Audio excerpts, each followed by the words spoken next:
భర్తకు వేరే అమ్మాయితో దగ్గరుండి పెళ్లి చేసిందో భార్య. స్నేహితులు బంధువుల్ని పిలిచి మరీ వివాహ వేడుకను ఘనంగా నిర్వహించింది. మహబూబాబాద్ జిల్లాలో జరిగిన ఈ పెళ్లి అందరినీ ఆశ్చర్యానికి గురిచేసింది. ఆ జిల్లాకు చెందిన చిన్నగూడూరు మండలం ఉగ్గంపల్లి గ్రామానికి చెందిన దాసరి సురేష్, సరితలకు చాలా ఏళ్ల క్రితమే వివాహమైంది.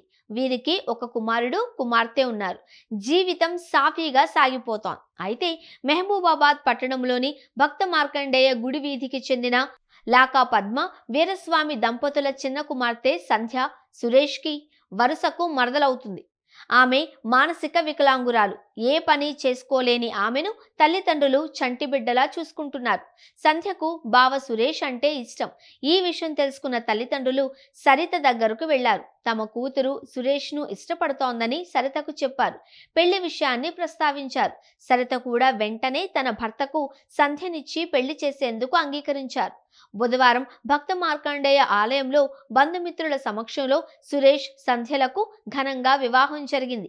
అయితే భార్యే స్వయంగా భర్తకు రెండో వివాహం జరిపించడం చర్చనీయాంశమైంది. అలాగే ఈ పెళ్లిని కవర్ చేసేందుకు మీడియా కూడా అక్కడికి వెళ్లి కవర్ చేసింది. సంధ్య తన భర్తను ఇష్టపడడంతోనే దగ్గరుండి పెళ్లి చేస్తానని, సంధ్యను సొంత చెల్లిల్లా చూసుకుంటాను అన్నారు సరిత. మానసిక వికలాంగురాలు కావడంతో ఆమె ఏ పని చేసుకోలేదు అని, ఆమెను చంటి బిడ్డలా కాపాడుకోవాలని చెప్పుకొచ్చారు. అంతకుముందు కొద్దిసేపు పెళ్లి మండపం దగ్గర హై డ్రామా నడిచింది.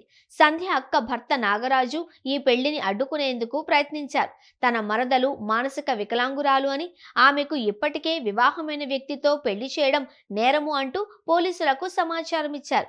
పోలీసులు వివాహం జరుగుతున్న ఆలయానికి చేరుకుని ఆధార్ కార్డు పరిశీలించారు. పెళ్లి కూతురు మేజర్ అని, ఇద్దరూ ఇష్టపూర్వకంగా పెళ్లి చేసుకుంటుంటే తాము ఆపలేము అన్నారు. డయల్ 100కు ఫోన్ చేసిన నాగరాజును మందలించి అక్కడి నుంచి పంపించారు. అయితే పోలీసులు రెండో పెళ్లిని సమర్థించడం కరెక్టేనా అనే చర్చ జరిగింది.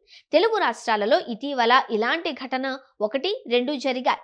ఇటీవల ఆంధ్రప్రదేశ్లో కూడా ఇద్దరు భార్యలు భర్తకు దగ్గరుండి మూడో పెళ్లిని చేయడం చర్చనీయాంశమైంది. ఇప్పుడు తాజాగా మహబూబాబాద్లో జరిగిన ఈ రెండో పెళ్లి వ్యవహారం ఆసక్తికరంగా మారింది.